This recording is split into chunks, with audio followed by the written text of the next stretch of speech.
Kinilala ni Pangulong Ferdinand R. Marcos Jr. ang ambag ng Federation of Free Farmers o FFF para sa ikabubuti ng mga maliliit na magsasaka sa bansa. Sa pagdalo ng Pangulo sa ika-70 taong anibersaryo ng FFF, binigyang diin niya na dahil sa grupo ay nagkaroon ng boses at nabigyang pansin ang mga miyembro nito.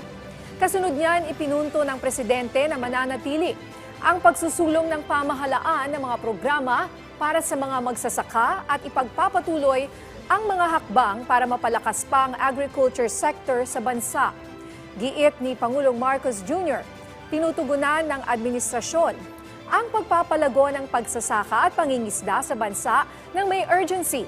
Tiwala rin ang Pangulo na sa substantial budget ng pamahalaan ngayong taon na nasa 85.88 billion pesos at proposed budget na 92.4 billion pesos, sa susunod na taon, mas mapapalago pa ang agri-fisheries sector sa bansa.